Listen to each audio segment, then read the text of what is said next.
शादी की मेहंदी लगाते हुए इतनी मैंने सुना है लोगों को खुशी होती है, गाना बजाना सब लोग बहुत अच्छे से सेलिब्रेट करते हैं, लेकिन मेरे दिल में कहीं ना कहीं इतना डर था, मुझे इतनी इतनी ज़्यादा एंजाइटी हो रही थी, मुझे इतनी घबराहट हो रही थी, मेरे पास तो एक करेक्ट वर्ड भी नहीं है मैं यूज़ क्या करूं कि मैं क्या फ़ील कर रही थी। जिस घर में हम 24-25 साल रहे, अब उस घर से हम जाने वाले हैं और अब वो चीज़ नहीं रहेगी। इस घर में इतना रोना आ रहा था, इतनी घबराहट हो रही थी, इतना डर लग रहा था कि जैसे यहाँ पे मम्मी पापा ने प्यार किया है, क्या वहाँ पर भी ऐसा मिलेगा। कुछ नहीं पता क्या होगा। एक लड़की के लिए ये बहुत ही ज़्यादा डिफ़िकल्ट और डिफरेंट चीज़ होती है। मे बी शायद कुछ लोग मुझसे रिलेट कर पाएँ, क्योंकि शादी के बाद तो सब कुछ ओपन हो जाता है तो हैंडल हो जाती हैं चीज़ें, लेकिन जिस समय हम उस घर में गए नहीं होते हैं तो हमारी इतनी सारी एक्सपेक्टेशंस होती हैं या हमारे बहुत सारे डाउट्स होते हैं, लेकिन वो तभी क्लियर हो पाते हैं जब हम उस घर में जाते हैं। उससे पहले तो हम सोच ही सकते हैं कैसा कैसा होगा, कैसे कैसे लोग होंगे, क्या वो अंडरस्टैंडिंग है कि नहीं है। बहुत डर लग रहा है, मैं बता नहीं सकती मुझे कितना ज़्यादा डर लग रहा है। एक खुशी से ज़्यादा मुझे एक आभास हो रहा है कि एक अलग फेस है बिल्कुल। मेरे मामी मामा मौसी नाना नानी ये सब अब चेंज होने वाले हैं। आज से मुझे दूसरी की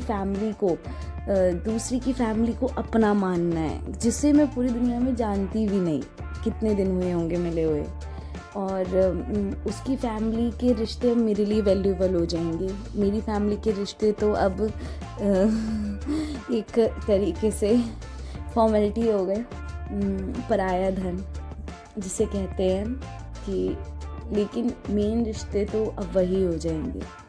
मैंने एक शेर भी लिखा है, अभी मैं आपको सुनाऊंगी भी। पता नहीं कि जैसा मुझे फील हो रहा था उस समय, क्या आपको भी फील हो रहा है कि नहीं, मतलब आपको भी फील हुआ था कि नहीं, कि कितना डर लगता है एक ब्राइड को एक नई फैमिली के लिए। अगर कोई ये लड़का देख रहा है ना तो प्लीज़ इसको समझना, एक वो लड़की जिसे बचपन से ही वो एक ऐसे घर में पड़ी बड़ी है जहाँ पर वो सबकी लाडली है, और अब अचानक से वो अब किसी के लाड में नहीं रहेगी। अब वो अपने पति के लिए, अपने हस्बैंड के लिए सब रिश्तों को बना के रखेगी।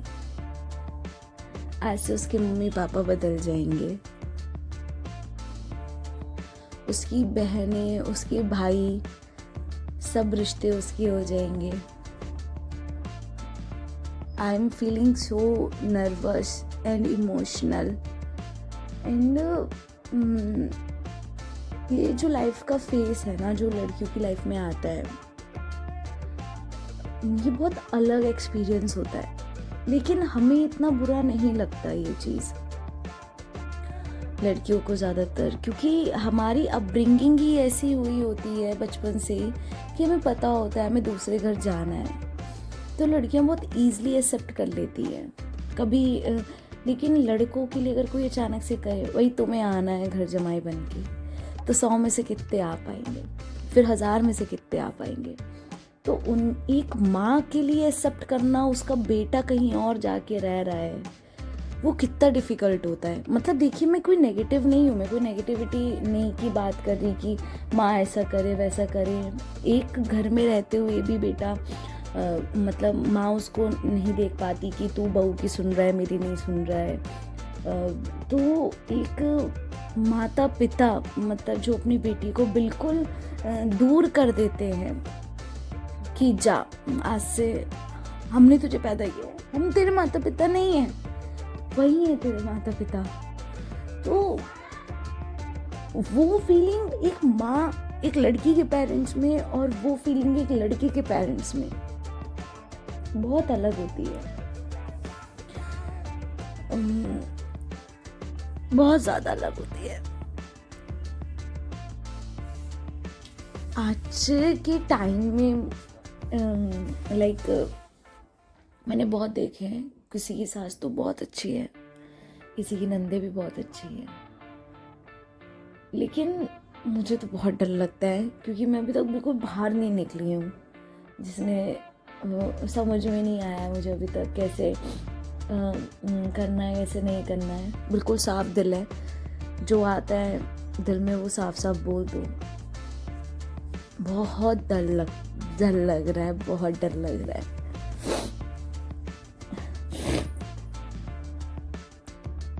लाइफ एक जोक नहीं है। आप इसे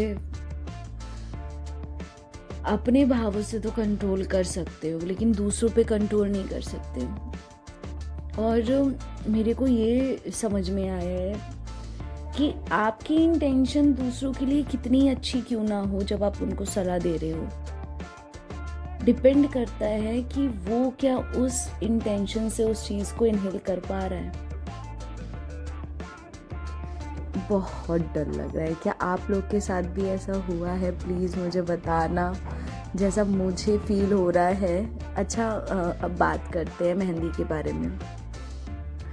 देखिए, ये मैंने वीडियो इसलिए बनाई है बहुत स्लो मोशन में कि कुछ बच्ची ऐसी हैं जो मेहंदी लगाना सीखना चाहती हैं। मैंने भी इस बच्ची को इसलिए बुलाया क्योंकि ये बहुत छोटी बच्ची है, 11 ऐसी होगी 10th 11th में, और ये अपनी लाइफ में कुछ करना चाहती है और मैं चाहती हूँ हमारे देश की लड़कियाँ आगे बढ़ें। तो मैंने एक वो होते हैं ना बहुत बड़े बड़े आर्टिस्ट और ये सब वो सब, तो मैंने उनको ना देखकर मैंने कहा कि मुझे इन बच्ची का मनोबल बढ़ाना चाहिए कि ये बच्चे सीखेंगे कैसे, इनका कॉन्फिडेंस कैसे आएगा, कहीं तो इनकी स्टार्टिंग होगी, कहीं तो इनको फ्रेशर पॉइंट मिलेगा। इस वजह से मैंने इनको चूज़ करा है मेहंदी लगाने के लिए। हालांकि इस बच्चे ने बहुत अच्छे एफर्ट करे हैं, बहुत अच्छी मेहंदी लगाई है। और आप ये देखिए आप कितना इजी वे में इसको लगाकर, और मेरे हाथ बहुत छोटे छोटे हैं, कितना इजी वे में आप इसको लगाकर सीख सकते हैं, बिल्कुल स्लो मोशन में। आप इसको रोक कर बार बार इस वीडियो को देख सकते हैं, कैसे कैसे ये मेहंदी आप लगा सकते हैं या कैसे मेहंदी ये ईजिली लग जाएगी। इतना डिफ़िकल्ट डिज़ाइन नहीं होता है, बस क्या होता है प्रैक्टिस करनी होती है। और मैंने ना सोशल वर्क किया है। सोशल वर्क मीन्स जहाँ पर आप सोसाइटी के लिए काम करते हो, तो मेरे को लगता है कि हर एक छोटे छोटे मोमेंट पे, या मेरे लिए ये जो मोमेंट है ब्राइड का, इसके मोमेंट पे भी मुझे अपनी जो प्रोफेशनलिज्म है वो कहीं ना कहीं अपने व्यक्तित्व को नहीं खोना चाहिए। मुझे देश में, मैं चाहती हूँ कि हमारे देश की सभी लड़कियाँ इतनी समर्थ हों कि वो हस्बैंड पे डिपेंड ना हो 10-10 रुपये के लिए, 20-20 रुपये, जो उसका मन करे वो खा ले, जो उसका मन करे वो पहन ले, ओढ़ ले। क्योंकि मेरा मानना है चाहे लड़का हो या लड़की हो, जिंदगी एक ही है। बस मैं ये कहूँगी, एक जो जिंदगी है वो दोनों के लिए एक है। तो हमें अपने करैक्टर पे ध्यान रखते हुए, मतलब जैसे चाहे लड़की हो या लड़का हो, दोनों कमाएं, लेकिन दोनों अपने लॉयल रहें, ट्रस्टवर्दी रहें, करैक्टर पे ज़्यादा ध्यान दें। आज के ज़माने पे इतना ज़्यादा चीज़ें हो गई हैं कि मैरिज के बाद भी लोग नहीं रुक रहे हैं। पता नहीं मैं आप लोगों से ये बात शेयर करूँ नहीं करूँ। जिस फील्ड में मैं हूँ, मैं रोज़ नए नए किस्से देखती हूँ। I feel so afraid about a particular things on a particular topic, like how the people is going to cheat to someone। वो किसी की बेटी लेकर आए हैं। पहली बात तो हमारे धर्म में, सनातनी धर्म में या किसी भी जगह पर मैं नहीं मानती एक औरत का दिल दुखाना और उसकी अगर एक से शादी हो गई और दूसरे से कांटेक्ट करना, ये सही है। शादी से पहले भी लोग नहीं रुकते हैं, बट वो उनकी ही मर्जी है। लेकिन कहा जाता है कि मोक्ष प्राप्ति उसे ही होती है जो प्रतिव्रता रहती है, वरना आप तो कितने भी इसके काल में फंसते रहो। ये तो कलयुग है, यहाँ पे तो लोग बनते रहेंगे। आप किसी भी योनि में जाते रहेंगे, आपको अगले जन्म मिलते रहेंगे। आप पाप आपके कटने तो हैं, चाहे आपको इस जन्म में कटने हो या उस जन्म में कटने हो, पाप तो आपके कटने हैं। तो मेरा मानना है कि एक ही जगह पर अपनी कुछ गलतियों पे कंट्रोल कर कर रुका जाए और उनको ना करने की चेष्टा करी जाए। अब आज के ज़माने में बोल्डनेस का मतलब भी चेंज हो गया है। मतलब लोग कहते हैं कि मेरा जो मन है मुझे वो करने दो, ये बोल्डनेस है। मेरे हिसाब से बोल्डनेस का मतलब ये है कि लड़की को एक आइडेंटिटी मिल गई है, एक अपॉर्चुनिटी मिल गई है कि आप जो चाहे वो करो अपनी लाइफ में। लेकिन आजकल बोल्डनेस जब मैं दिल्ली गई तो मैंने वहाँ देखा कि बोल्डनेस का मतलब हो गया जब तक आप शॉर्ट्स नहीं मारोगे, जब तक आपके बाल स्ट्रेट नहीं होंगे, जब तक आप शॉर्ट्स नहीं पहनोगे, तब तक आप बोल्ड नहीं हो। जब तक आप गालियाँ नहीं दोगे तब तक आप बोल्ड नहीं हो। लेकिन मेरे लिए बोल्डनेस का मतलब क्या है, अगर कहीं पे गलत हो रहा है उसके लिए एक एक्शन लेना। अगर कहीं पे आपके लिए कोई आपकी कैरेक्टर पर या आपके ऊपर कोई उंगली उठा रहा है या आपसे कोई हरेसमेंट कर रहा है, आप उसके लिए बोल्डनेस आप उसके लिए एक एक्शन ले। मेरे लिए वो बोल्डनेस का मतलब है। अब कहीं ना कहीं हम किसी को नहीं कह सकते आप ऐसा नहीं करें, बट हर चीज़ों के साथ एक अपनी रिस्पॉन्सिबिलिटी भी है कि हमें दूसरों के जवाब नहीं देने, लेकिन कम से कम अपने आप को तो जवाब देना है कि यार हम कितने ही ज़्यादा लिचड़ हो जाएंगे कि हम बिल्कुल सही गलत का नहीं देख सकते। क्या बोल्डनेस सच में शराब पी कर ही आएगी? ये सच में हम लोग ये चीज़ सही है? मेरे को तो नहीं लगता, और आप बताइएगा। क्योंकि मैं मानती हूँ कि जो लड़के हैं उन्हीं की तरफ से पहली चीज़ होती है कि वो क्यों कर रहे हैं। मैं ये चीज़ मानती हूँ बीइंग अ गर्ल। लेकिन मैंने जब हम लोगों ने केसेस देखे, जब हमने केसेस सुने, तो ज़्यादातर जो केसेस हुए हैं हरासमेंट के या तो वो उस समय पर हुए कि लड़की को होश ही नहीं था कि उसके साथ क्या हो गया। मतलब वो एक ऐसे अपने एडिक्शन वेस में, अल्कोहलिक में थी, या हम बोलें किस चीज़ में वो इन्वॉल्व थी कि एकदम से वो अपने आप को संभाल नहीं पाई और वहाँ पर उसके साथ बहुत सारी चीज़ें हो गई। और ये बड़े बड़े शहरों में ना ये चीज़ें पता नहीं चलती हैं, बिल्कुल नहीं पता चलती हैं। मतलब वहाँ पर तो ये बहुत कॉमन होता है, लेकिन मुझे लगता है लड़कियाँ तो वो भी हैं। हमें इतना करना चाहिए कि हमें उस जगह पे भी अगर हम कर रहे हैं तो हमें सही गलत का डिफरेंस पता हो। कोई हमारी या हमारे भावों की या हमारे शरीर की कोई भी मिस यूज ना कर पाए जब तक हम उसको परमिट ना करें। अब ये चीज़ आप बताइएगा कि मैंने गलत तो नहीं बोली है, क्योंकि आजकल की बच्चियों या किसी के भी कोई मिस्टेक नहीं है।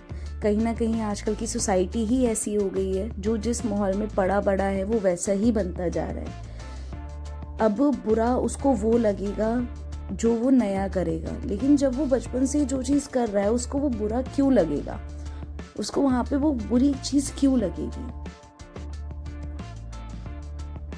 तो मेरे को ये चीज़ लगती है कि हमें कुछ चीज़ों के लिए ऐसा ही तैयार किया गया है जैसे शादी होनी है। अभी बहुत बड़ी बात है, लेकिन हमें बुरा नहीं लगेगा क्योंकि हमें बचपन से पता है भाई शादी होनी है, शादी होनी है, हमें दाना है दूसरों के घर। ज़्यादा से ज़्यादा विदाई के समय रोएंगे, बहुत रोएंगे, एक आधा घंटा लगेगा, फिर वही हो जाएगा, एक नई रूटीन, एक नई लाइफ के फेस में आ जाएंगे, सब कर लेंगे। लेकिन कुछ कुछ चीज़ों की ना आवाज़ उठने लगी है, तो मुझे लगता है हमारे देश की लड़कियों को भी ना एक वो बना लेनी चाहिए यूनियन कि यस हमें भी अब आवाज़ उठानी है और हमें भी अपने लिए स्टैंड लेना है। और हमारी खुशी लड़कों में ही नहीं, हमें अपने आप को सेटिस्फाई करने में भी है। यही चीज़ है कि हम ज़रूरी नहीं है दूसरों को सेटिस्फाई करें, कपड़े पहने दूसरों के लिए पहने, अच्छा लगे दूसरों के लिए लगे, हम भी तो कहीं एग्जिस्ट करते हैं।